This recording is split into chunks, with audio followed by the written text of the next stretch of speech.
Okay.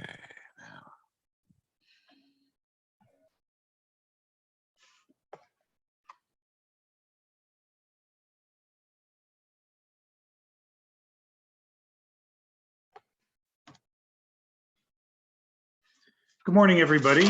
My name is Gary Jaros, and I'm the president of the Cavendish Community Ratepayers Association, and I want to thank everybody who's joined our meeting virtually. We are still holding our meetings virtually for now, primarily because of Peterborough Health is still having restrictions on community gatherings inside buildings for large numbers of people.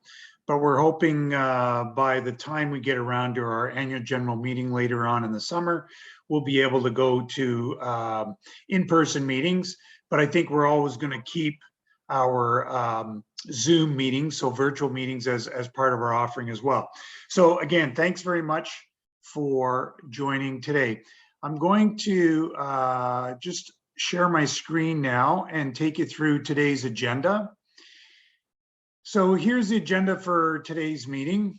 And first off, we're going to have a Trent Lakes Municipal Update. And that's going to be provided by Carol Armstrong, who is the counselor for Galway Cavendish Ward. Following Carol, we're going to bring on Riley Ann Schmidt. She is the Education Programming Liaison and Terrestrial Species Specialist at the Ontario Federation of Anglers and Hunters. And she's going to take us through a presentation on invasive species in the Kawartha Lakes. We've seen an increase in activity in terms of invasive species. And I think as people are concerned about lake and water quality, which is one of the priorities of the CCRAI. That's why we want to bring this information for you so that you kind of have an awareness level of what to keep your eye out for. We're also then going to follow that was a presentation by Peter Raymond, who's going to talk about the Food Cycler Program.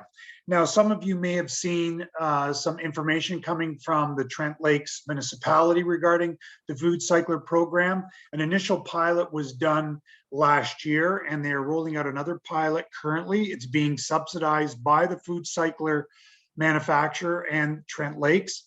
And this program is all about recycling organics. So think of your green bin, and that's what we're looking at doing, because we've seen over the last number of years, trying the kind of compost bins hasn't always been successful, and we only have green bin pickup at the Buckhorn landfill or transfer site, and we want to get a little bit more diversion rate.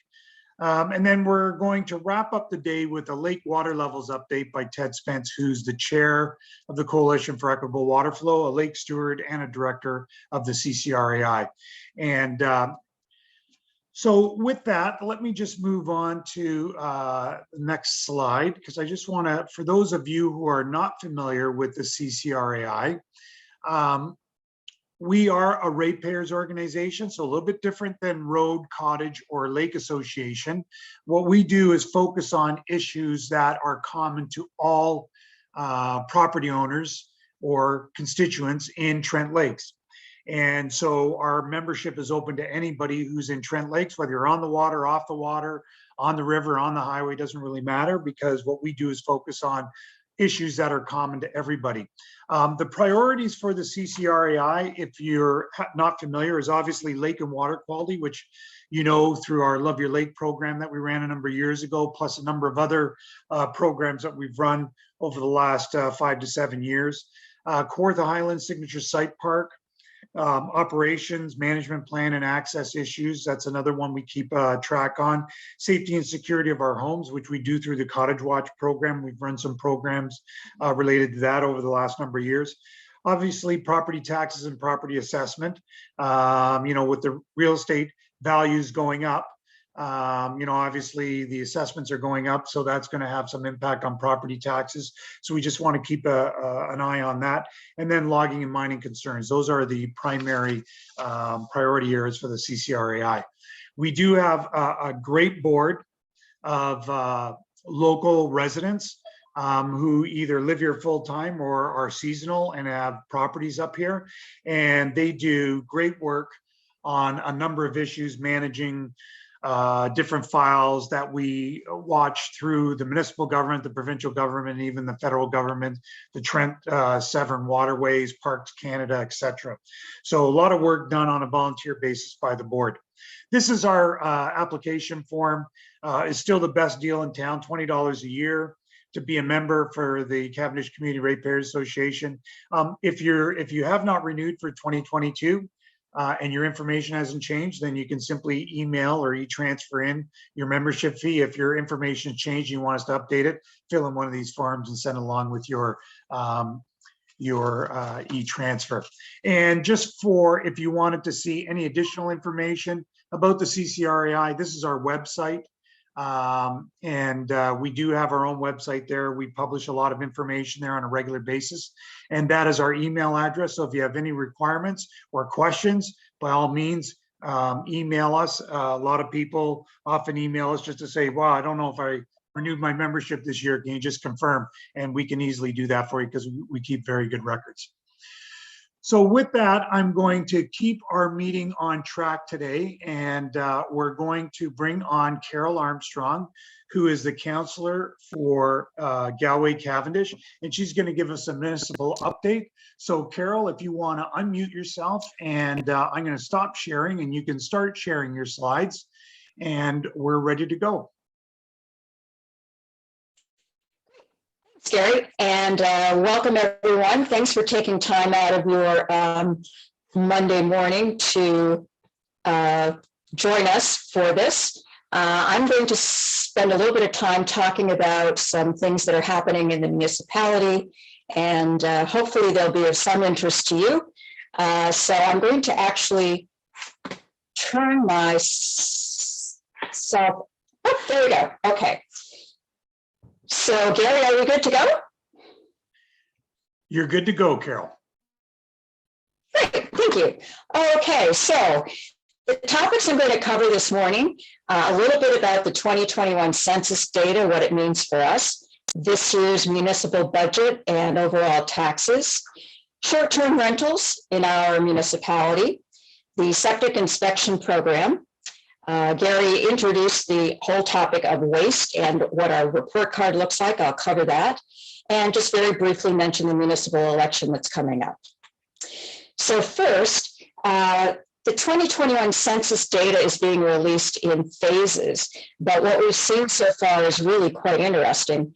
The population, full-time population in Trent Lakes has grown by 19.4% over the last 5 years. That's a lot, yet the number of private dwellings has only gone up 1.9%. So what does that mean?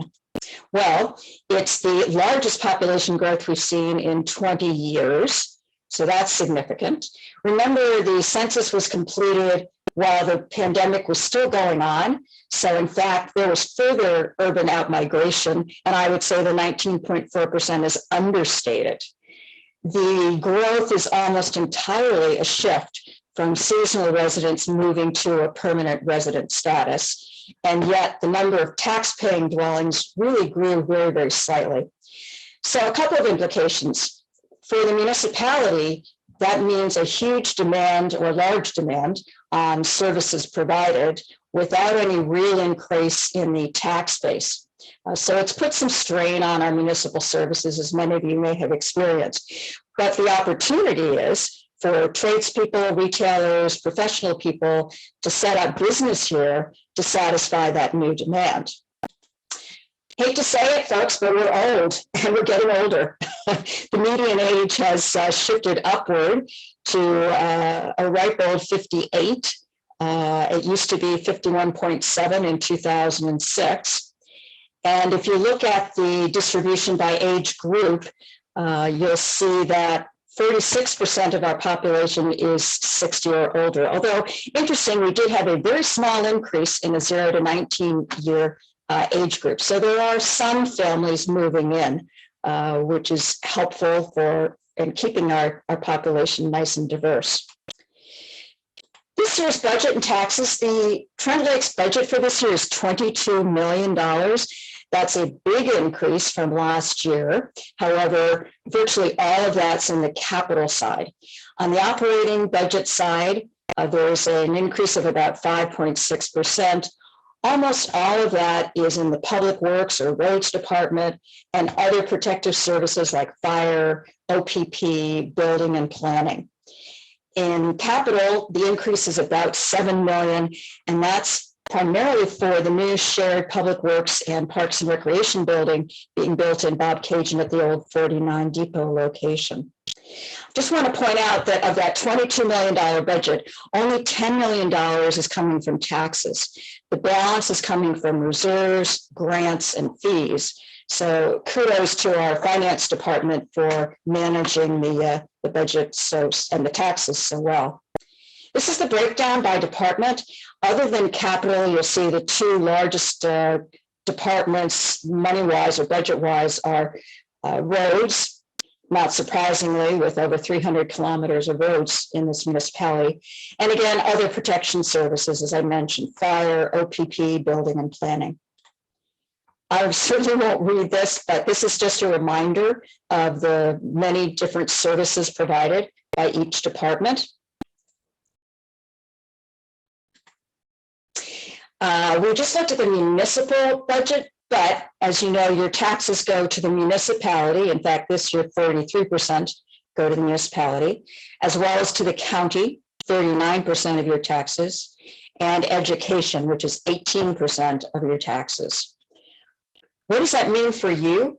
For every $100,000 of value you have in your property and residence, this year you'll be paying $887.92. That's an increase over last year of $8.49, sorry, just a little less than 1%. But I want to point out that all of that increase is driven by the county. The municipal tax rate actually went down and education was flat. We're going to talk about short-term rentals a little bit. I know you want to talk about short-term rentals in Trent Lakes, but I think a little context is helpful. So why are short-term rentals seemingly exploding? Four things. First, anybody with a computer can advertise their property to anybody globally for virtually no money. Secondly, the emergence of the gig economy. Everybody wants to be their own boss. Third, it's a way for owners to extract some revenue out of their most valued asset, their residence. And they can use that revenue to offset taxes and maintenance. It's also a way for first-time buyers to get into the market by offsetting their mortgage payments. There are pros and cons of short-term rentals. People get acquainted with our area and sometimes come back to buy. There's an influx of revenue from these visitors. But on the downside, not for all properties, but for some short-term rentals, we do have people that are not responsible and don't understand what cottage life and norms are like. And so we get complaints for noise, mostly, as well as pets, fires, fireworks, and irresponsible boating. What's happening in other municipalities? Interestingly, Ontario has left each municipality to determine their own approach. And the approaches range everywhere from doing nothing to completely banning them and everything in between. Interestingly, again, the province of Quebec has introduced a licensing program for all short-term rentals. A municipality can impose further restrictions, but at a minimum, they must be licensed. Ontario, so far, has not been open to that approach. What's the landscape of short-term rentals in Trent Lakes? In 2020, we scanned the major rental websites and got a count of about 150. When we released our survey, we had over 300 people saying they rent their property out on a short-term basis. And we only had a 25% response rate. So those of you who can do quick math realize we could have up to 1,000 short-term rental properties in this municipality and growing. And we know that some of them are now owned or being bought up by corporations as a business rather than homeowners. address this, the municipality set up a working group. We did considerable research, benchmarking, interviewing of stakeholders, got input from legal and insurance consultants, and determined that the best long-term, effective, sustainable approach was to put in place a licensing program. So we took that to the public to get their feedback on it, and completely polarized. 56% of the respondents, again, we had over 1,600 respondents, 56% supported licensing vehemently, adamantly. They were fed up. Many of them wanted short-term rentals banned. They were angry. The other 44% were also angry and vehement that this was government overreach, that we couldn't tell a property owner what to do with their home. So the working group had the challenge of trying to balance those polarized positions. The other thing, as I mentioned, there were many more short-term rentals than we had originally scoped, and a licensing program requires staff to implement it. We had to take a look at our staff capacity and workload, which was already stretched because of COVID. And in the end, chose to take a more measured approach and phasing over 3 years how to deal with short-term rentals. Phase one, we're in now, it's 2022, and the focus is on educating the public, owners and renters, improving our monitoring to understand issues that exist with short-term rental properties, and beefing up our enforcement. In fact, we just hired a bylaw officer to supplement the OPP as well as our contractor. Phase two, next year, we'll introduce a nuisance bylaw. Many municipalities have this, and in one bylaw, it captures all of the offending behaviors, such as noise, swearing, dogs, etc., and there are no time restrictions on it. But most importantly, we'll introduce what's called an administrative municipal penalty system.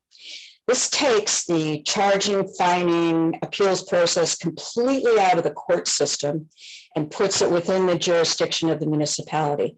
So it can be more timely, it can be more effective, and we have control over it. And that will certainly enhance our overall enforcement. And then in 2024, again, if conditions warrant it, we'll move to a full licensing program. This is just some of the detail around the phase one initiative. I won't read this, you can read through it. And I just want to remind everybody, we do have bylaws that address most of the issues that arise at short-term rentals. The problem is finding and making the owner accountable as opposed to the renters, and dealing with repeat offenders. The fines, we will be increasing them, but the fines are really not a particular issue for people who are making a large amount of money on short-term rentals, which some of them are. There's the phase two detail. And there's phase three. So let me move on to septic inspections. This is the 7th year that the municipality has contracted Peterborough Public Health to go out and do septic inspections. The target is 300 a year. It was actually a bit less over the last 2 COVID years. And the program has found about a 10% failure rate. So is this important? Is this effective? Well, I think most of us now know that maintaining a well-functioning septic system is probably one of the most important things you can do to protect our water quality. Is it effective? Yeah. If we're finding 10% that are failing, then it's important we stay on this course. This year, we'll continue to do inspections in the Catchcoma area, and you can see the places. I hope many of you have received your notice. You do not pay. This is paid for by the municipality through our tax dollars. We will need your help. Water access only properties we've not gotten to over the last couple of years, partly because of COVID. So on Pencil, Catchcoma, Mississauga, and Gold Lake, we need to get Peterborough Public Health out there to inspect them. So I'll be working with Gary and Cavendish ratepayers for next year to get together a slate of volunteers who can ferry these public health staff people out to the water access only properties, much like we did with the Love Your Lake program, although not nearly as large a task. Talking about waste, and Cavendish ratepayers has been very instrumental in ensuring that progressive steps are taken to reduce our landfill waste in Trent Lakes, and they've done a great job, and thank you for that. Let's look at the report card. This is waste tonnage that's going to landfill.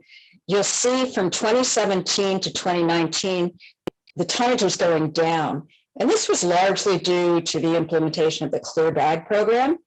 Then in 2020 and 2021, it went back up. This is not an increase in garbage per household. This is all due to the increase of people who moved or were working up here during COVID. So yes, we're up, but again, it's all people driven, not volume driven. And the first 4 months of this year show that that is at some point abating. Our diversion rate is good. We were diverting 65% of all of our waste away from landfill, and it dropped a bit in 2020 and 21. But again, remember, the clothing donations were closed, the reuse center was closed, the bottle donation was closed. So there were many fewer places or streams to send garbage other than landfill. So not concerning. We hope to see that back up again this year.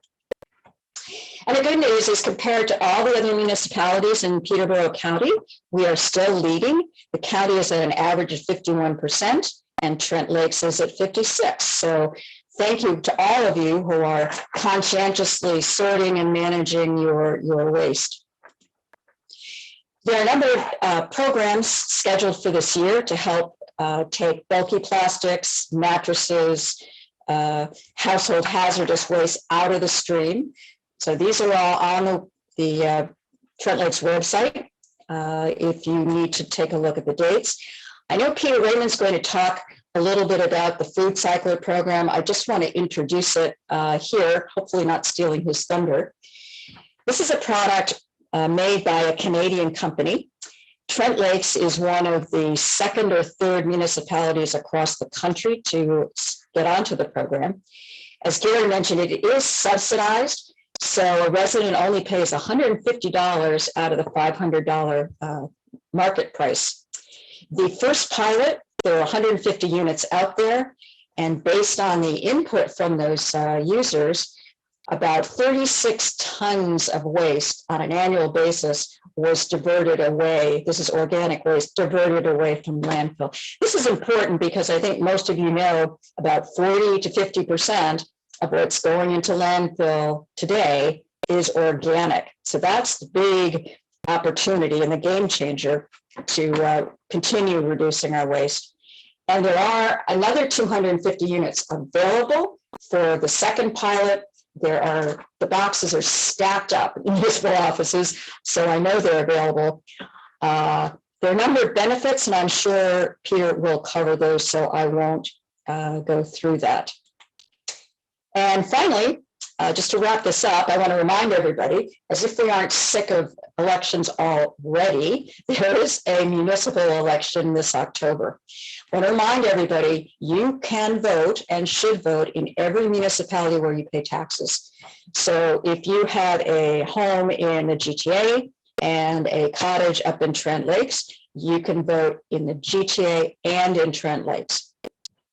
There are 5 positions on council that will be determined in the October election. You can see them there. And as Gary mentioned, CCRAI is planning an all candidates meeting for September 17th. So I encourage you, get to know who's running, get to know their platforms and their capabilities, and vote. And with that, I'll end. So thank you very much. Hope I've touched on a few things that were of interest or importance to you. And Gary and Tyler, up to you whether we can take questions or I can certainly respond if anybody wants to get in touch with me later. Thank you. Thank you very much, Carol. That was a great presentation, and we appreciate you taking your Saturday morning off to help our members understand what's going on at a municipal level. If there are any questions on any of the topics that Carol talked about, please post it in the chat, and then we'll just repeat it, because we do have some people on via phone, so they wouldn't see it in the chat. And then some people may not be familiar with how to get to the chat. So if there are any questions, please put them through and we'll do that. And there was only one that came in, Carol, and what it was is it said, I'm just pulling it up here, hang on. It says, can you comment on your council motion to put a question on the ballot for the upcoming municipal election? I can. It didn't go through council, so it's kind of a moot point at this stage. I can comment further, but again, we all kind of move forward with the decisions that are made by council, and that was not one that passed. Okay, thanks. Any other questions for Carol? I'm watching the chat. I'm not seeing anything coming in. So it appears, Carol, that you did a phenomenal job of presenting the material, because it came across very clear to everybody. So thanks very much for your efforts. We appreciate that. Thanks, Gary. Thanks, everyone. Okay. Thank you very much, Carol. And I'm going to go back to the agenda for today and introduce our next speaker. So as I mentioned earlier, we have seen some incidents of new invasive species in some of the lakes in the Kawartha Lakes area, including our lake system and some of the other lakes off of the 507. And because one of our priorities is lake and water quality and trying to protect the value of that for us, we want to keep an eye on invasive species. You may recall we had a presentation by Professor Paul Frost last year at our meeting talking about invasive species. And so this year we wanted to have a speaker come in from the Ontario Federation of Anglers and Hunters. So with that, let me introduce Riley Ann Schmidt. She is the Education Programming Liaison and Terrestrial Species Specialist. She's going to be talking about Ontario's Invading Species Awareness Program. So with that, I'm going to turn it over to Riley Ann. And if I'm going to stop sharing, and Riley, if you could just bring up your screen, and then we'll go from there. Thank you very much. For sure. Just to check here, can you hear me okay? We certainly can, and you're good to go. You just have to bring your screen up. All righty, let's just get it up here. Not this one. Sorry, I have too many screens up this morning. All right, are you guys seeing the aquatic invasive species intro or my desktop page? We are seeing Riley Ann Schmidt, Education Program Liaison, Aquatic Invasive Species. So it looks like your presentation. Perfect. I just wanted to make sure. All right. So thank you for the introduction, and thanks for having me here today, guys. I am actually filling in for our aquatic specialist and program supervisor, or assistant supervisor, I should say, Brooke Schreier. He is definitely the expert on aquatics. I'm going to do my best to also try to explain some aquatic invasive species that you might be seeing and the programs that we have.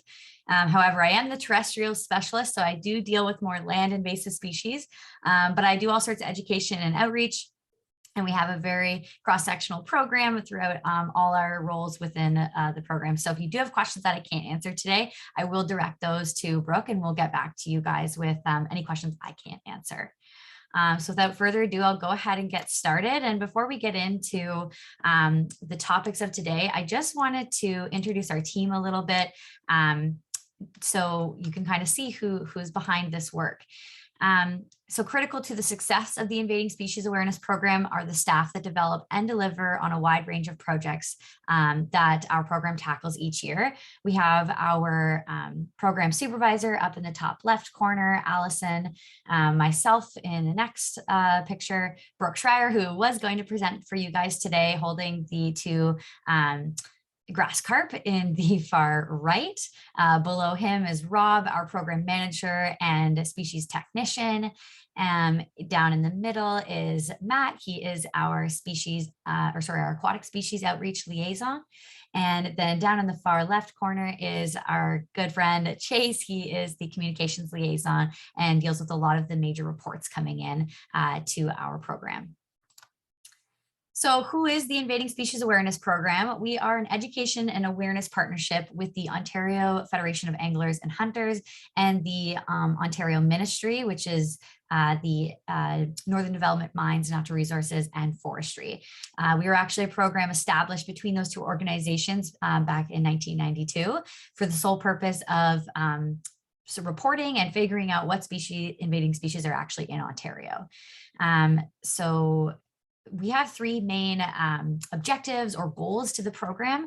First is to generate education and awareness by doing all sorts of events and things like what I'm doing with you guys today, delivering presentations and generating that education and awareness of species that are particular to your community. We focus on key pathways for introduction and spread of invading species across Ontario and raising the profile for aquatic and terrestrial invasive species in Ontario. We facilitate and monitor for early detection measures of invading species. And we do this through a couple of different means of reporting, public reporting through the Invading Species Hotline, which we're going to touch on a little bit, as well as another platform for reporting through the Early Detection and Distribution Mapping System for Ontario. And lastly, we support surveillance and control and response measures. We do this through a bunch of different programs. One of the main ones, especially more local to probably where you guys are, is the Water Soldier Eradication Program and Monitoring Program, which is on the Trent Severn Waterway. And that's been a long-term monitoring project for several years, as well as Asian Carp's Early Detection Program and a new one, the Wild Pig Surveillance Program. So there are many different areas that we target our outreach to, and in several different directions, anywhere from in classrooms and in schools to external non-for-profits and other ministry partners, both federal and provincial. We do training for some federal and ministry partners, and also training for volunteers as part of our programs, and really any sort of outdoors person and all outdoor sports, including hunting, fishing, trapping, and outdoor tripping of all kinds. So quickly today, I just want to go over the agenda. I do have a lot of content that I have to hit today that was requested for this presentation. So I'm going to try to go quickly through it and then hopefully have some time for Q&A at the end. So we're going to hit some terminology, go through the species profiles. There was a few species that I have highlighted for today. If you have questions about others, you can drop those in the chat and I will try to get to them after. We're going to go over the new Invading Species Act rules to the boaters and bait regulations. And then we're going to look at some reporting tools and additional resources and the Q&A at the end. All right, so let's hit that terminology. So before we get into invading species, I'd like to highlight what an alien species is. And a lot of the times invading species and alien species are used in the same terms, but really they don't mean the same thing. An alien species is either an introduced, naturalized, or a non-native species. These are species that did not originate here, but have been introduced outside of their natural past or present distribution, but they don't have the same consequences on the environment, economy, or society that an invading species would. So invading species are also ones that did not originate here or are having negative consequences on the environment, economy, society, including human health. And a really key difference is that they have to be introduced to a habitat or a new area by humans. They can't just spread naturally to a new area. They have to be introduced by humans in order for it to be an invasive species and having invasive behaviors on the environment. So aquatic invasive species can be fish, animals, plant species, as well as pathogens that exist in or are a threat to arriving in aquatic ecosystems. There are approximately 30 to 40 AIS, which is the short form for aquatic invasive species, that are at varying degrees of establishment within Ontario's waters today. And they're, like I said, they have harmful consequences to the environment, which can be consequences on species abundance, species health, or biodiversity. They have consequences on our economy, for example, in the tourism trade, or decline in sales of items like boats and property values, as you are probably all too well aware of, or consequences on our society, including human health. For example, zebra mussels can be a big issue for not only filtering out a lot of the key ingredients, or sorry, key food sources in the water for other species, but then they also filtering toxins through the water, as well as can be really sharp and cut your feet when you're swimming. And then the other category that I actually specialize in is the terrestrial invasive species side of things. So that's anything on land, but today we're going to focus on AIS. All right, so generally speaking, invading species, like I said, have to be introduced by humans to an area, but they can spread naturally after they've been introduced. And they spread through pathways and vectors, which are generally used synonymously. So they basically mean the same thing. Really what this means is any time a species is going from point A to point B through a pathway or vector. And these pathways or vectors can be natural, like wind dispersal or even water movement. But for the most part, pathways are or vectors are a naturalized or a man-made pathway. So this can be things through the boater pathway or the angling pathway. And this is really common as to why we see aquatic invasive species enter our waters. So then we kind of bring up the question as, well, why should we care about invading species, especially aquatic? If they're so established and they're kind of, part of the environment now, why do we really need to care? And it really comes down to dollars and cents. It costs far less to prevent the introduction of aquatic invading species than it is to delay the action or manage them once they have established in an environment. As you can see here on the figure, over time, the entries of species exponentially increases, as well do the prevention and management costs. So once we hit that area past the prevention of spreading, and if that's not a successful method for management, the management impacts are going to go up, and the entry of species, the abundance of species are going to go up exponentially.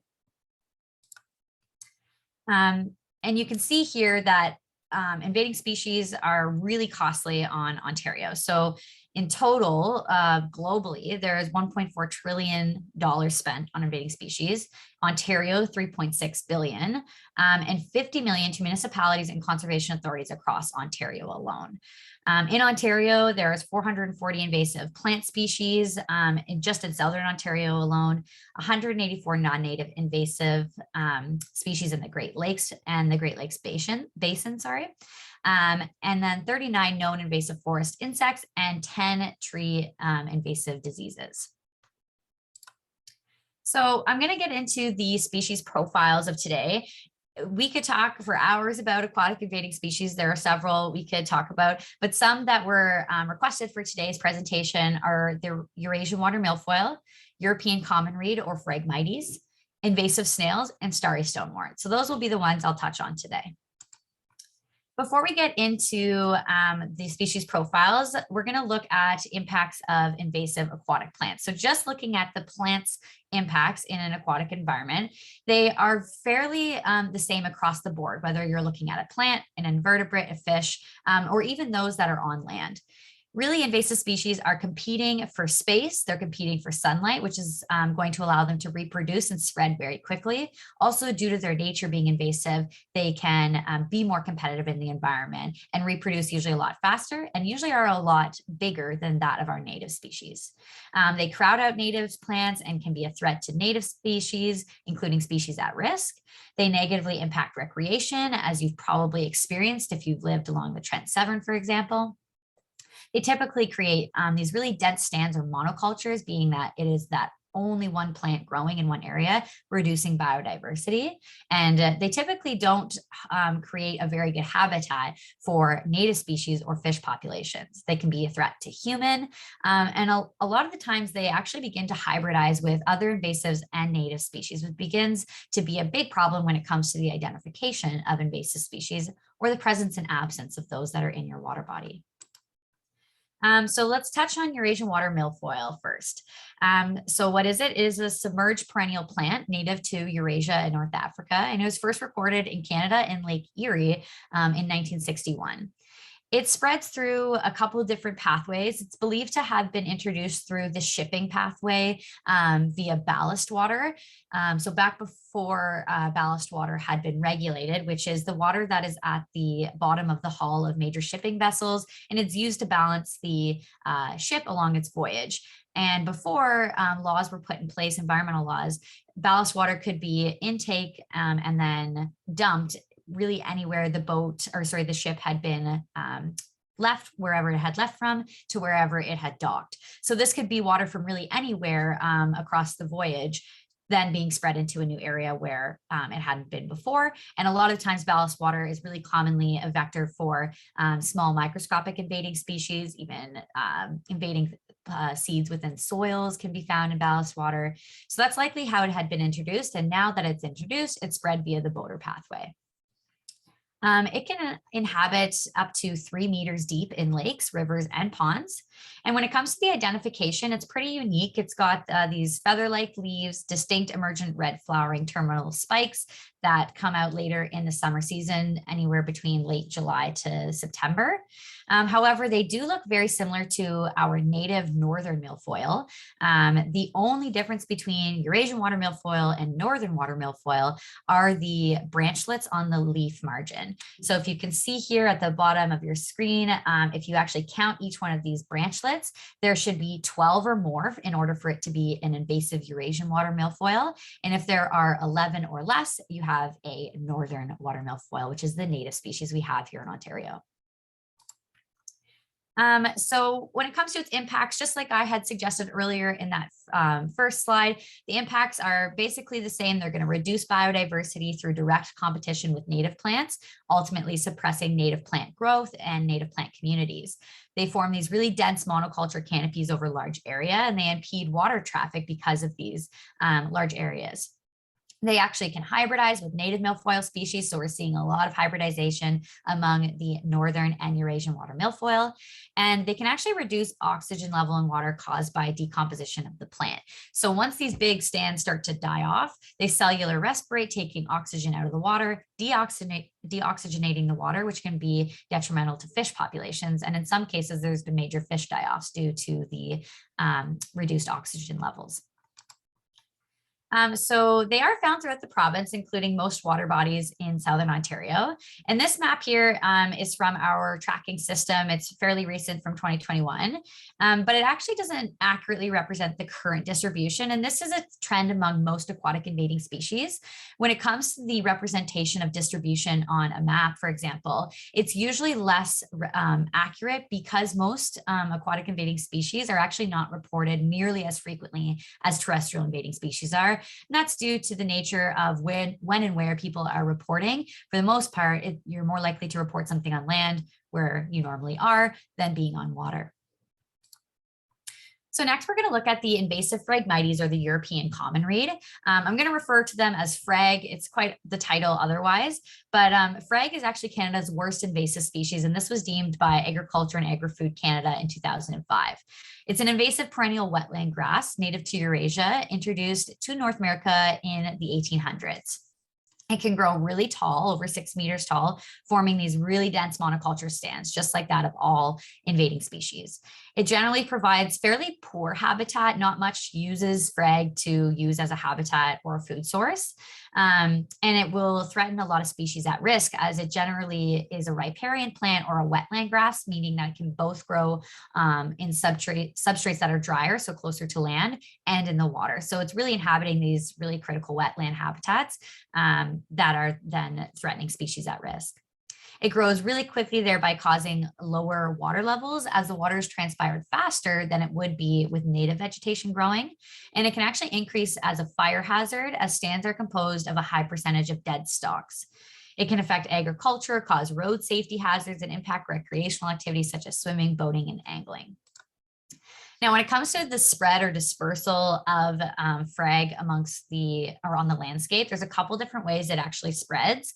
It can spread via the rhizomes, which is the root structure down in the substrates, and it can also spread more commonly through seed dispersal. So because these stalks of frag are so tall, each one of those seed heads on each stalk will produce up to 2,000 seeds and lose all of their seeds each year.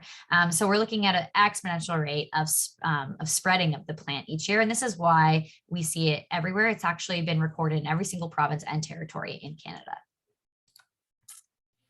So when it comes to the identification of Phragmites, you pretty much see it and you know what it is because it's so common now. There is a native Phragmites, just like that of the native Eurasian northern water milfoil. And a lot of the times with invasive species, because of major hybridization, but also just because they're a mimic to the native species, there is no real way to confirm identification between a native and an invasive species other than genetic testing. And that is the case here for Phragmites. There are some key ID features, but really you couldn't be 100% certain. The main ID features between the native frag and the invasive frag is the seed head. So as you can see here in the bottom of the page where the red arrows are, the top seed head, you can actually barely see in the photo, is really sparse. It doesn't have as many seeds per seed head in comparison to the invasive frag. The leaflets are different color as well as their stalks, and a native Phragmites stalk will be variegated in color and have this darker brown hue to it, where the invasive frag will be primarily tan or beige. So here is the distribution map that I just pulled off yesterday, actually. So it's really accurate and up to date. And again, you can see the major difference in the amount of reports compared to that of the Eurasian water milfoil. And this is simply just because, well, not only frag is super common, but also it is more of that terrestrial plant. So in nature, we're going to receive a lot more reports. But you can see it's virtually distributed across all of Southern Ontario and even up into Northern Ontario. All right, so switching gears over to invasive invertebrate species. The impacts of invasive invertebrates are fairly similar to that of the invasive plants, both aquatic and terrestrial. So they also compete for food and space and reproduce and spread very quickly. They typically possess a competitive advantage over similar native species. And we're going to see that in the next example here with mystery snails. They crowd out native species and can be a threat to native species and species at risk. They have negative impacts on recreation, and they also have these really large die-off events often, which can be unsightly for your shoreline. There's a lot of economic losses due to ecotourism, and then again, they can have threats to humans. They can actually increase, well, it's a theory anyways, that they can increase the likelihood of the swimmer's itch being in your water body. So we're going to look at some examples of invasive snails, and in particular, we're going to touch on the Chinese mystery snail and the banded mystery snail. So what are these guys? They are both large freshwater snails with gills and an operculum, which is just the trap door at the bottom of the shell where the actual species comes out of. They are both an aquatic gastropod mollusk and members of the Viviparidae family. This means that they actually give birth to live snails. So not eggs or seeds or anything like that. They actually give birth to a live snail, and it's very strange. They're native to the Chinese mystery snail is native to Eastern Asia, and it was first reported in the Great Lakes region in 1931 from the Niagara River. And the banded mystery snail is native to North America, just not Canada, being found in the southeastern to the Midwestern states from Florida to Illinois. Now, the Chinese mystery snail was first sold in 1892, being its first record in the markets of San Francisco, and right after, in the next year, it was then seen in the San Francisco harbor, and over the next 100 years, it has spread mainly through intentional releases.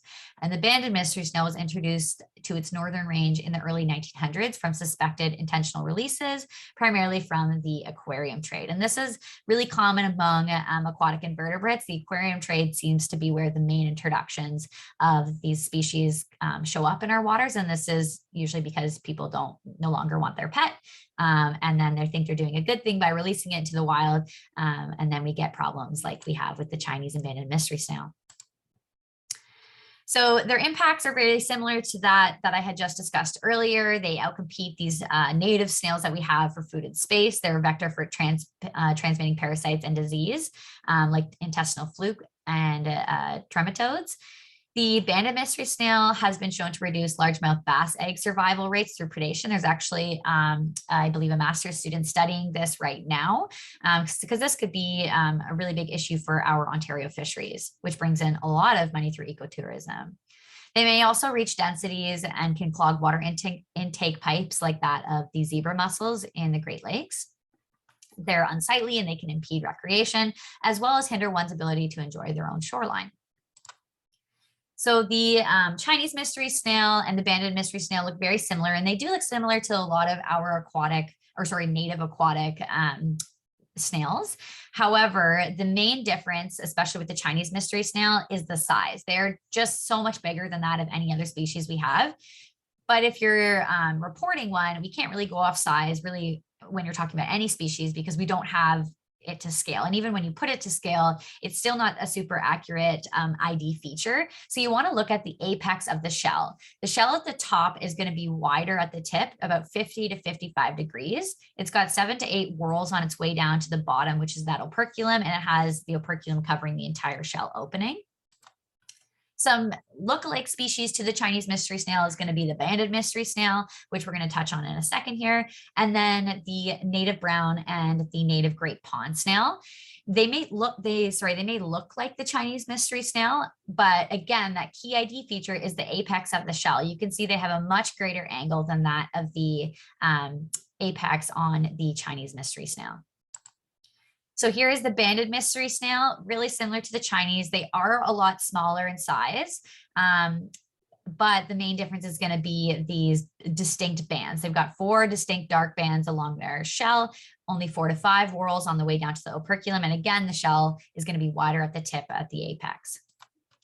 Its common lookalike species are 1, the Chinese mystery snail, although again, the main difference is the bands. And then with the second one would be the native brown mystery snail, is a common lookalike species to the banded. However, it doesn't have these bands. And again, if we look at the apex of the shell, we've got a different angle.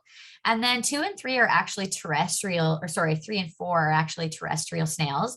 The I believe it's called, yes, here we go, introduced striped groove snail or brown lipped snail, and 4 is the introduced white lipped snail or garden banded snail. So these are actually both introduced species. They're not really considered invasive. They are just introduced, or those alien species, but they're terrestrial. So that's the key difference right there. A banded mystery snail is aquatic. Let's say you don't quite know that, or you find them close to water and you're not sure, you're going to look at that apex. So the apex of the shells of 3 and 4 here are much more compressed and display a variety of banding with different thickness than that of the banded mystery snail. So as part of the Invading Species Awareness Program, we do a lot of different outreach programs for particular species. And we were actually approached by a cottager association down in the Haliburton region to address the issue that they were having with invasive snails amongst their lakes. So we were approached by them and kind of worked with them to actually create a license to collect invasive mystery snails under a scientific license, which is distributed by the Ontario Ministry. This license actually is required to have every single individual collecting on the license in order for it to be legal. And this is because snails fall under crustaceans, which fall under fish. And under the Fisheries Act of Canada, no one can remove fish from the water unless it's an exception to the rule, or you have a scientific permit to collect. So we actually had to get every single volunteer as part of this program to be added to the list on the scientific permit. And here you can see our assistant supervisor and aquatic specialist, Brooke, on the left. He's holding some major bags of mystery snails collected, as well as our interns from last summer. And last summer was the pilot year for the mystery snail program. On the first day here at Cochelan Lake, they removed just over 700 adult Chinese mystery snails and returned the next day with additional support and removed just over 2,000 mystery snails. So here's the area where the pilot study took place, and all the lakes in the yellow color, those were the surveyed lakes, so primarily within the Haliburton County. and both banded and Chinese mystery snails were surveyed. As you can see here, volunteers in action, you can see that they can live up to fairly deep waters, actually up to 10 meters deep, but primarily these surveying and monitoring was done just up to waist deep. And then here's some quick stats from the pilot study year. Just over 38 kilometers of shoreline were monitored for snails. 17 kilometers of shoreline that were monitored resulted in no snails found, which is a good thing. There was 26 lakes reporting data, both positive and negative data for presence of Chinese and banded mystery snails, over 35,000 social media impressions and over 3,000 engagements. 2 volunteers actually removed greater than 17,000 Chinese mystery snails each, and 1 volunteer removed approximately 257,000 banded mystery snails by herself. She was featured in multiple news stories because of that. She was a great volunteer. We actually gave her a little invasive snail trophy. And then in total today, just under 500,000 banded mystery snails and just over 60,000 Chinese mystery snails were removed. And a lot of CBC radio and multiple newsprint articles were done from the program. So if you're interested in this program and invasive snails are a threat or a concern to you, you can get in contact with me or my colleague Brooke. He is one of the main license holders for the scientific permit to collect, as well as the program coordinator for the mystery snail project. All right, and lastly, we're going to talk about starry stonewort as the final species profile. I will preface this with the fact that these upcoming slides were actually given to us. They're not property of the Invading Species Awareness Program. They were given to us by the researchers of the Dr. Andrea Kirkwood Lab from Trent University. They're doing some of the very first research done on starry stonewort in Ontario. So I will do my best to make sense of some of these slides, but just please keep in mind that they're from a PhD student and have a lot of academia around it. So I will do my best to explain what we're really looking at here. So despite starry stonewort looking like a plant, it's actually an invasive macroalgae native to northern Eurasia. It forms these really dense mats like that of all aquatic invading plants, and it can actually live in waters up to 10 to 2 meters in depth. So it can go quite deep. And because of this, it's reducing biodiversity and competes aggressively with native plants, which is pretty rare and interesting for a macroalgae to be competing with plants and vegetation. So in North America, only male individuals of starry stonewort have been recorded. And the males have no roots, which makes them really easily spread from area to area because they're free floating. And because there's only male starry stonewort individuals reported, they actually reproduce asexually through the small star-shaped bulbid or seed. And you can see it here at the bottom of your screen on the left. That's the really key ID feature for starry stonewort, and that is how they reproduce. So starry stonewort has been confirmed presence in a lot of South Central Ontario lakes. Its first presence was confirmed in Lake Simcoe in 2008, and I believe as well as Presco Provincial Park in Lake Ontario.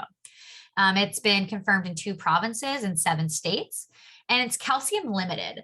So this means, as you can see here on the map, along where the gray dots are, is conveniently the same area as the Canadian Shield. And the Canadian Shield is dominated by granite, which has a lot of calcium.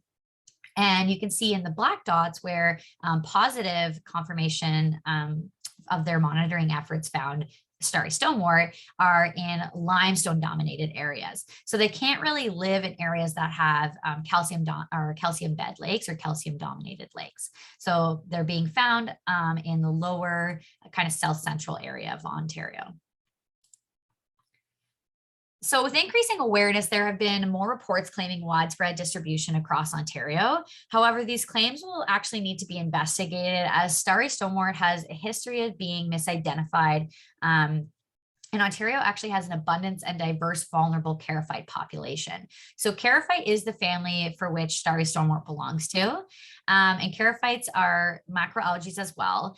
And when it comes to the ID feature or the differentiating features between invasive starry stonewort and native charophyte, it's actually nearly impossible to tell. And in fact, the researcher who gave me these slides as part of the Dr. Andrea Kirkwood lab is a PhD candidate and was given these 3 photos of possibly or charophyte species and wasn't able to tell which one is starry stonewort.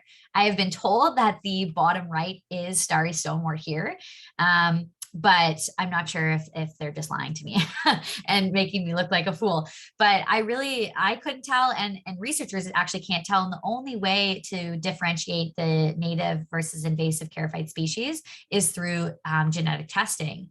So a big conversation around environmental DNA has been talked about to test for starry stonewort in the water. However, the primers that exist to do this type of genetic testing isn't there yet for starry stonewort. So that's part of this research, long research study that these researchers are working on right now, is to create a primer for eDNA sampling. And that being said, because native charophytes are really important to ecosystem, they're really important to fisheries health. It's actually, the management of starry stonewort is actually not recommended at this time because you could easily be managing native charophytes. So when I mean management, I mean chemical or physical or mechanical harvesting or managing of starry stonewort. That is what is not recommended at this time. So we're going to just quickly review the ISA rules as of January 1st, 2022. So the ISA is the Invading Species Act, and there were some regulations updated to this act. I'm going to go over the next couple slides. Unfortunately, I'm going to read just from them because they are legislative policies, but I will try to paraphrase as best as I can. So these regulations were added to the Act as of the beginning of this year, and the Invasive Species Act was actually started to be in effect as of 2015. So the first regulations update is for carriers, which is overland movement of watercraft. First of all, a person shall not transport watercraft overland unless drains, drain plugs, and other devices used to control drainage of water from the watercraft and watercraft equipment have been opened or removed. Reasonable measures also have to be taken to remove any aquatic plants, animals, or algae from the watercraft equipment, or any vehicle or trailer used to transport the watercraft or watercraft equipment overland. So this just means that before it was recommended that you clean your boat, your watercraft equipment, the trailer, you pull the drains to get rid of any water. It was recommended to do these things as to not spread invading species from one water body to the next. However, now with this regulations update, it is now the law to do so. In fact, prior to reaching a launch site for a body of water, the watercraft, equipment, vehicle, trailer used to transport the watercraft or the equipment must not have an aquatic plant, animal, or algae attached to it. And no person shall place a watercraft, the equipment, the vehicle, trailer into any body of water if the watercraft, equipment, vehicle, trailer has an aquatic plant, animal, or algae attached to it. So this is now going to be enforced as part of the law under the Invading Species Act. So this is what this all really looks like on the ground. And this is what we call the decontamination protocols, or clean, drain, and dry. The dry part of this method is kind of going above and beyond. It's not part of the act or being law, but it's just recommended to do. So cleaning is cleaning the hull of your watercraft below the water line, the transom area, the trailer itself, removing any plants looking underneath the wheel wells as well as the axle, and then any sort of watercraft equipment and fishing equipment on board. Draining is pulling the transom plug, lowering the motor to release excess water, draining the live well if you had been using it, and then draining all other areas that may contain water. And then drying and disinfecting refers to permitting the vessel to dry over at least 5 days. It has been shown that invading species can live on a watercraft out of water for more than 14 days. So 5 days is the recommendation here. And then the disinfecting refers to bleach solution of live wells to reduce any spread of invasive diseases. And then onto the baitfish regulatory changes. These were also updated to the Act this past year. And these baitfish changes are definitely kind of outside of my expertise. So I'm just going to, again, read from the slides and kind of paraphrase as best I can. But if you have more questions about the baitfish regulatory changes, I do recommend visiting the Ontario website at Sustainable Bait Management Ontario. So there have been established 4 bait management zones, or BMZs, to limit the movement of bait fish and leeches in Ontario. This is to restrict the transportation of bait fish or leeches, whether live or dead, into or out of a BMZ, with some limited exceptions. Anglers fishing outside of their home BMZ must purchase bait fish and leeches locally, retain a receipt, and use or dispose of their bait within 2 weeks from when they were purchased. That's kind of the key one there. Harvesting bait fish and leeches by anglers may only occur within your home BMZ. Additionally, purchasing of bait fish and leeches from a commercial license holder has to be done within your home BMZ or where you are fishing. And then the use or disposing of bait fish and leeches, dead or alive, has to be done within 2 weeks of purchasing. And you also have to retain a legible receipt that includes the following: date of purchase, business name, commercial license number, location of purchase, and quantity of bait purchased. So when it comes to the exceptions under this new bait fish regulatory changes, it really highlights where your fishery zone is. So the fishery zones are referred to as the numbers on the map here, and the BMZs are in color. So for example, if you're in fishery zone 16, you can still purchase or bring bait, what have you, to fishery zone 17, because you're still in the same bait fish zone, or sorry, bait management zone. And then when it comes to the Great Lakes, let's say a Great Lake, for example, Lake Superior, that is connected to both bait management zone 7 and 10, you can move bait between these 2 zones because you're accessing the same body of water. All right, and lastly, I'm just going to touch on the EDMAPs and additional resources for reporting tools. So this is kind of, I know invasive species seems very doom and gloom, but this is kind of the what you can do to help. And that is reporting. So we have 3 main reporting tools. We use the Invading Species Hotline, the Early Detection and Distribution Mapping System for Ontario, and an iNaturalist project. So the Invading Species Hotline was kind of where the Invading Species Awareness Program started. When the partnership between the Ontario Ministry and the Ontario Federation of Anglers and Hunters created or established the Invading Species Awareness Program, it was solely just the Invading Species Hotline. And this was for the public to bring reports to us so that we could start a distribution and mapping and tracking system for invading species in Ontario. So historically, there has been an average of 1,000 phone calls per fiscal year, and that's upwards to 2,000 or 2,500 now. The Early Detection and Distribution Mapping System of Ontario is actually a desktop or mobile application. You can purchase, or it's free. You can get it on your app store through iPhone or Android. And again, it's an online web page as well. And so it tracks over 199 species, totaling of about 54,000 confirmed reports since 2014, when we became a license holder to the application itself. And you can also download invasive species data and distribution data there. And then lastly, you can report species through the iNaturalist project. We created a project called the Invasive Species Ontario Project. And if you're familiar with iNaturalist, it's also an application used for ID features of any observation of species you choose. But if you are observing invasive species, you can directly input them into our project. To date, we have over 1,000 invasive species reports on that project, and it's upwards of 600 members now. So when it comes to reporting through EDMAP's webpage or the mobile application, you will need to create a profile, and all that requires is an email. And if you're using the application itself and you're taking a photo with your phone of the species you're observing, it will actually geolocate the photo for you. Otherwise, if you're uploading a photo, you'll have to provide the location. It'll ask for additional information on what the report is, the population size you're reporting, any other comments you'd like to include, and then your report will actually be sent to us. We are the verifiers on the back end of the website, and then we verify the reports if they are in fact that species. The invading species hotline and email are another really great way to report invading species. And the number for the hotline is 1-800-563-7711. A lot of the times, well, right now, what you're going to end up getting when you call that number is a mailbox system. So you'll report to the appropriate mailbox based off of whatever species you're reporting, whether it be aquatic or terrestrial. And then from there, you're going to leave the information that is asked. And we also ask for a photo if possible. You can send those photos to our program email, which is info@invadingspecies.com.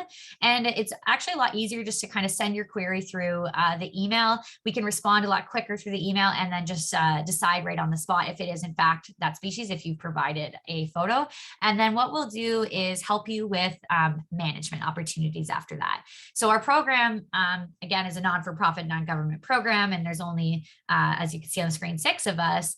And so we're not in the business to go out and manage your invasive species on your properties, but we can help connect you with the appropriate managers, whether it be the municipality or at a conservation authority, or provide you with best management practice guides for the species that you're reporting. So here's just some quick resources that are really helpful when it comes to aquatic invading species.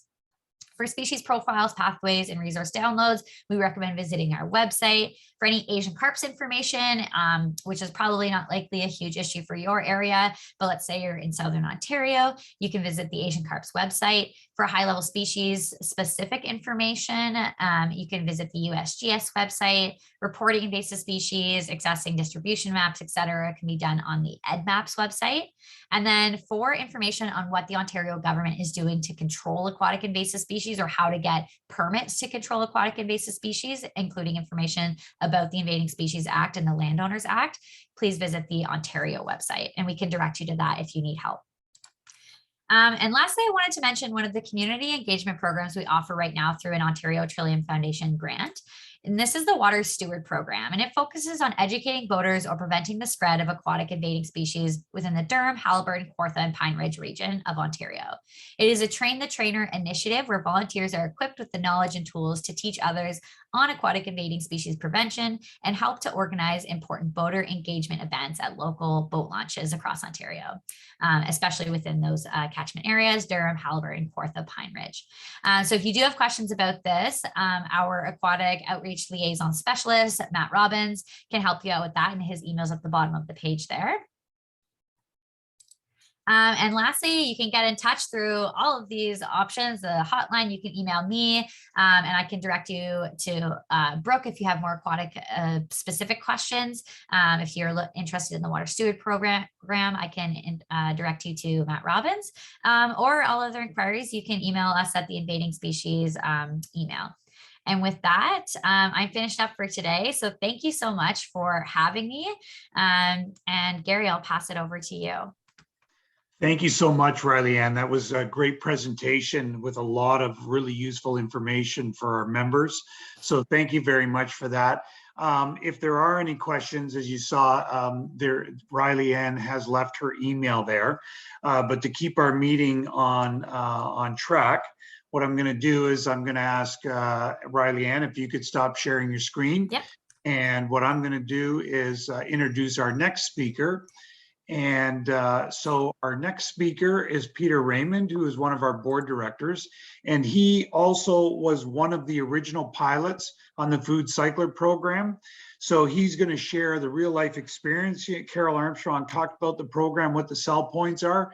Peter wants to share with you everything about the program and how they found it in actual use. So with that, I'll turn it over to Peter.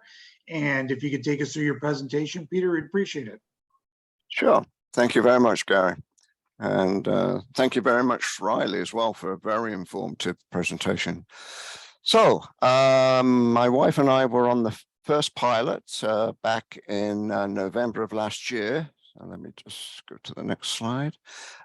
So from November through the end of January, there was about 150 units sold to homeowners, and there was about 134 of us on the pilot, and we got them at the discounted rate of $169.50. And This does, if you already have a backyard composter, this is complementary and doesn't eliminate that. Through the pilot, the company had a Facebook page where any of the pilot participants right across Canada could post information. It was very helpful, and they responded to questions there. So today, prior to the composting pilot, the only way to get rid of organics was through the Molochs, which were based at the Buckhorn transfer station. There's 4 of those units, and they're big tubes. They stick in the ground, and when the Peterborough County comes to pick it up, they suck it all up, and it goes to Peterborough.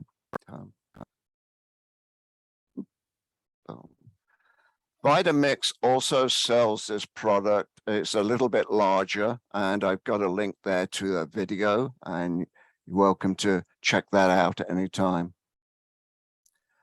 So these are the high-level benefits of the food cycler. 90% food reduction, volume reduction, very quiet, odorless operation. Doesn't require any skills other than plugging into a power outlet and making sure when it operates, you've got the lid on so no children or pets can get at it. And it reduces the greenhouse gases and our landfill. So these are what the units look like. So you've got the actual food cycler, the FC30. You've got the 2 carbon filters. The top of the unit has just some very basic buttons on it and lights. And then you've got the food basket where you actually put your organics in.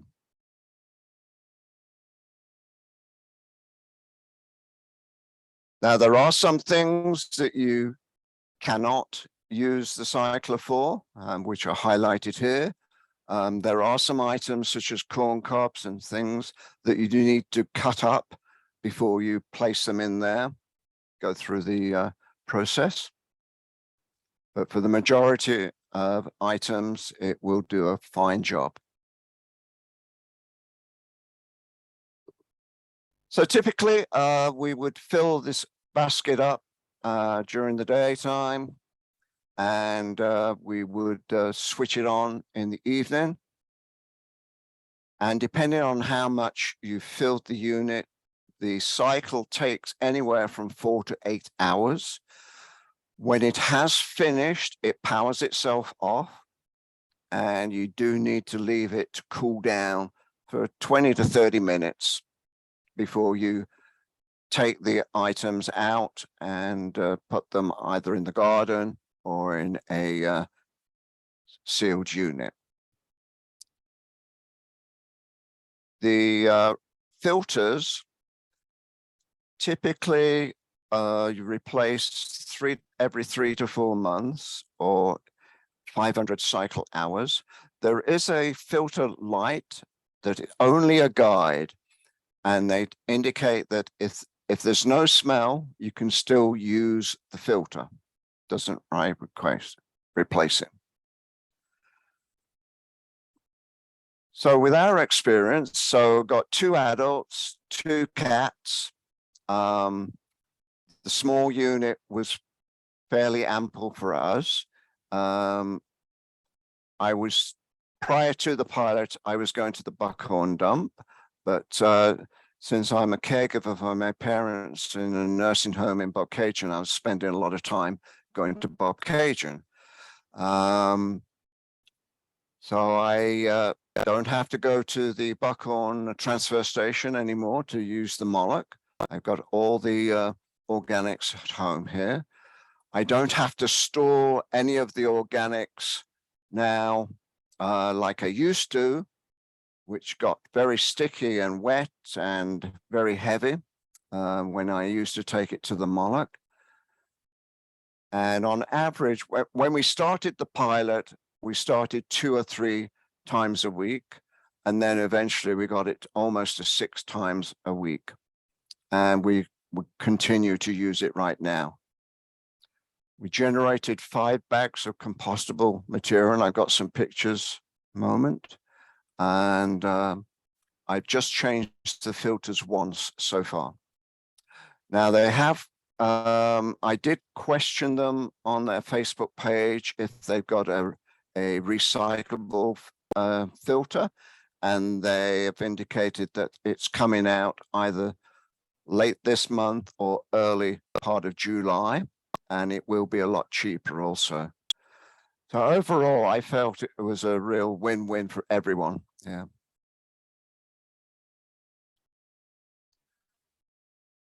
On the left here is my first cycle. We just put a little bit of food waste in, and that was the end product. And then at the end of the pilot, I had 5 bags. And you'll notice the snow in the background there because this was in the winter. So I ended up putting all these bags of compost in a garbage bin and saved it till the spring, and it's now spread in the garden.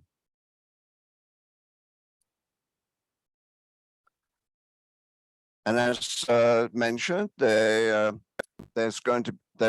started a new pilot. They've purchased 250 units. I don't know what the take-up rate is, but the price is still the same, and I would encourage everybody to do it. The Food Cycle Science did provide a report at the end of the first pilot, and they'll be doing the same for the second pilot.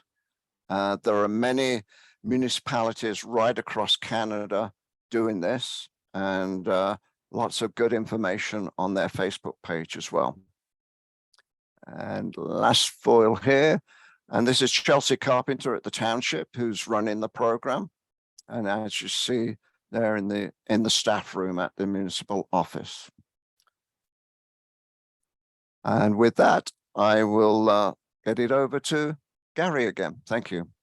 Okay, that's great, Peter. Thanks for sharing that. That was good. It gives people a real life understanding of how the program works, because I think sometimes people see it, but it isn't always intuitive as to how it works or what the output is. So thanks for that. Okay, so moving on to our last speaker, which will wrap up our meeting, and that is going to be Ted Spence, who is going to take us through a presentation on the current water levels. As most of you have seen, if you're up at the cottage or have been in the last week, we're still a little high from lake level. But rather than me getting into it, I'm going to turn it over to Ted Spence. So Ted, if you want to go into screen share and bring up your slides, and then you can take people through. And we can see your slides perfect, Ted. So if you want to just start narrating, we're good. There we go. Can you hear me now? Yes, we can. Thanks, Ted. What's going on here? We can see your slide and we can hear you. You can see a slide, but I can't move it one way or the other. There we go. There we go. Okay, let's go from there. All right, just to remind folks where we fit in here. We are part of the overall Trent-Severn waterway, of course, which includes about 400 kilometers of waterway and canal from Georgian Bay down to Lake Ontario. And we are in the reservoir area. There are over 100 dams in the system, and 35 of those are for the 35 reservoirs located in Haliburton County and northern Peterborough County. We have 5 significant reservoirs among the larger ones here in northern Peterborough County, which includes Anstruther Lake and the Mississauga chain of lakes here in Trent Hills, also Crystal Lake and Trent Hills, and then over in North Kawartha, they have Eels Lake and Jacks Lake. Just as a lead into this, I want to remind you where we were exactly a year ago today. A year ago today, this is the water level graph for last June 25th for Mississauga Lake. We were at the all-time lowest water level that we've ever seen on this date, that we had ever seen on this date, because of the extreme drought that we had in late May and the first 3 weeks of June last year. The Trans-Severn Waterway was drawing down the reservoirs in order to maintain navigation on the canal. As we went through the rest of last year, we were on a real roller coaster because of real extreme weather events. This decline to lowest levels ever was the extreme drought in May and June, as I said. By July, we had excessive rainfalls, and by the end of July, we were actually at the highest levels we'd ever been at for the end of July. And then as we got into August, things came back down very gradually to be in normal conditions through September. Then we had higher levels than normal again in October, because last year we had the drought and then we had 2 extreme rainfall events. This is this year. I just want to focus down at the bottom here. The thing that really matters here is we had a fairly normal spring, everything filled normally. And then as we got into the first 2 weeks of June and the last week of May, we had way over a month's precipitation already in 2 weeks. And that's the situation that we've been dealing with in the last few days, in the last couple of weeks. I wanted to show you that this is an example from the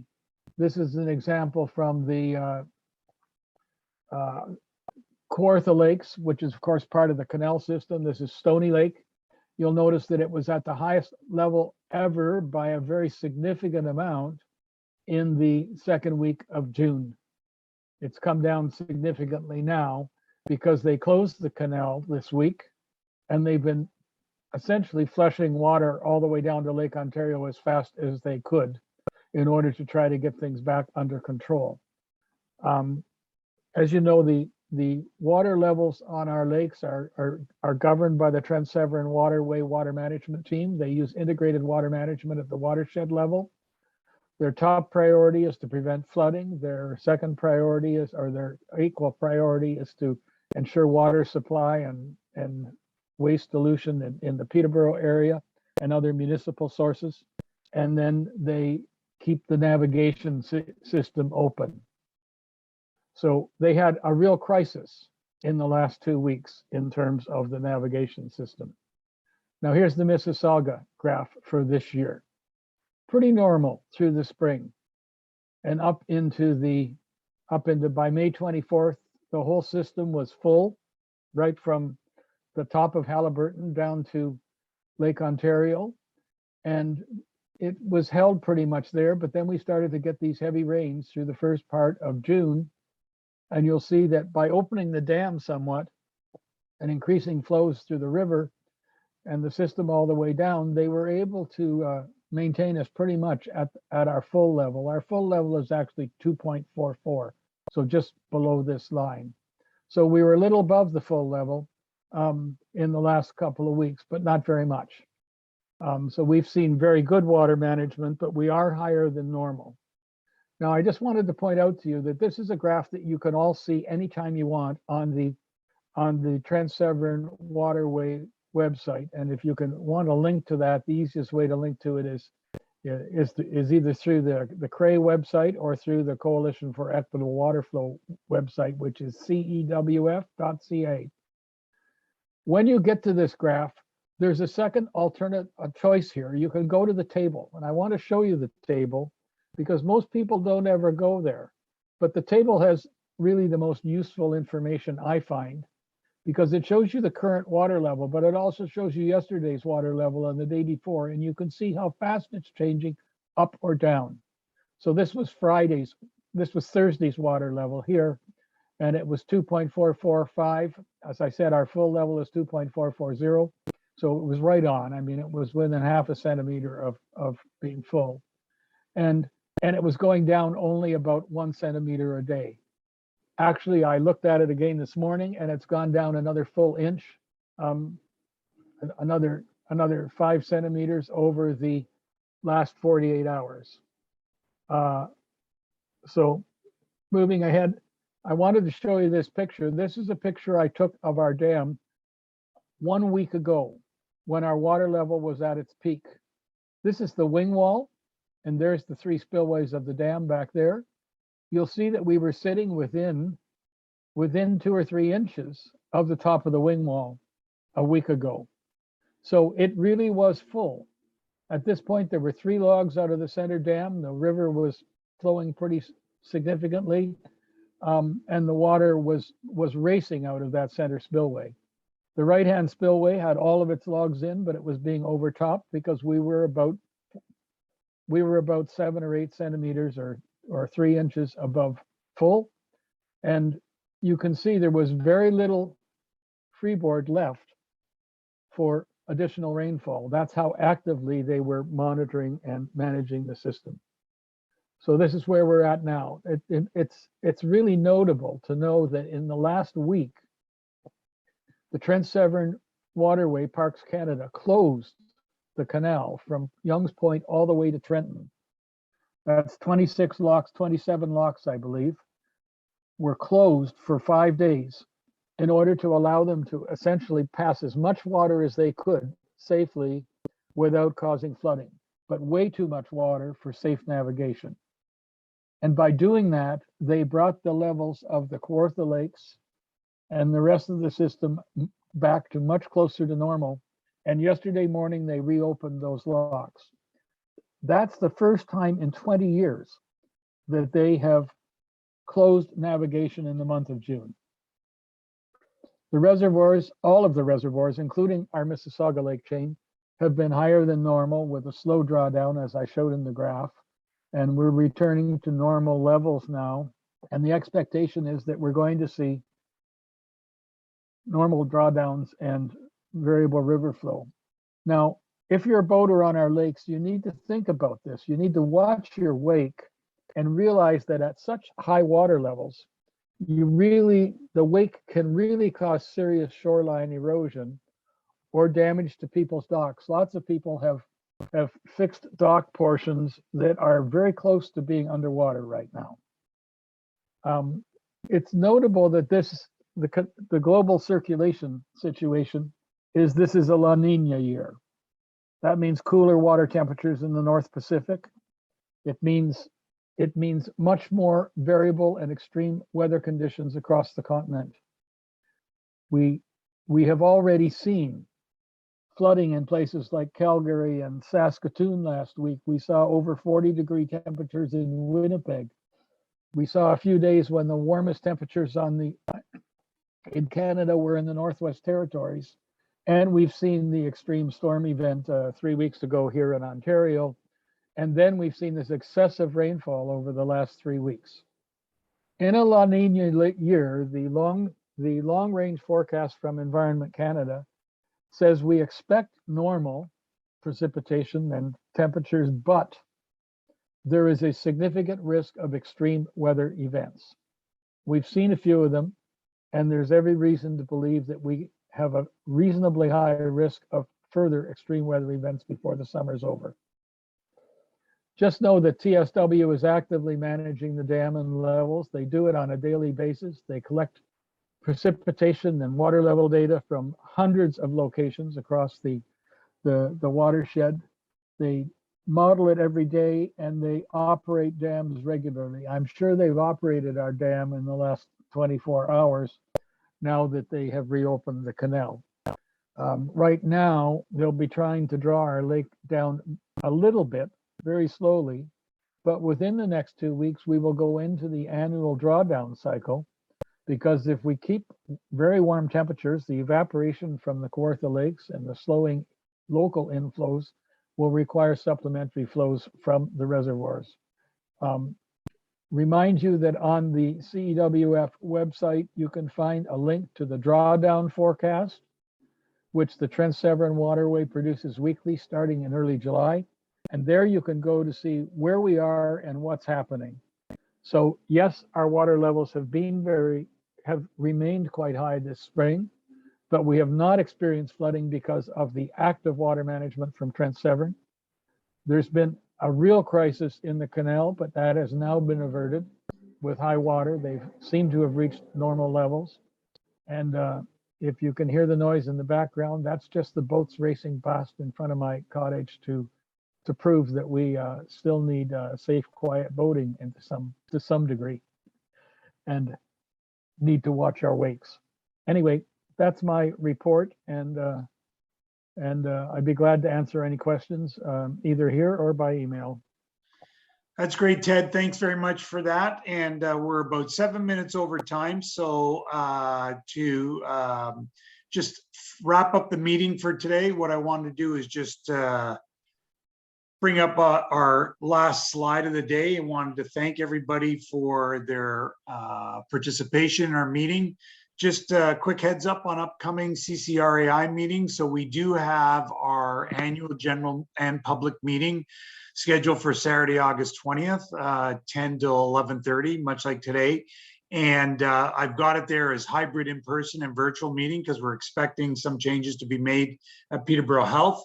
So then we can have some people actually in the community center and also have people on Zoom. And then Carol already mentioned Saturday, September 17th, the CCRAI is going to moderate an all candidates meeting for the municipal elections this year. Very important, as Carol said, if you're a property owner and you pay taxes, then you can vote. If you are a renter in the municipality of Trent Lakes, you can vote in the municipal elections. So just keep those two meetings in mind. And beyond that, just wanted to thank all of our speakers today. Riley Ann Schmidt from the Ontario Federation of Anglers and Hunters, Ted Spence, Peter Raymond, and Carol Armstrong.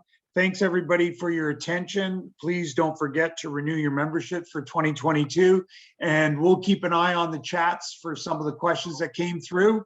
And if there are any, we will get back to you with answers. Thanks everybody for your time. Bye for now.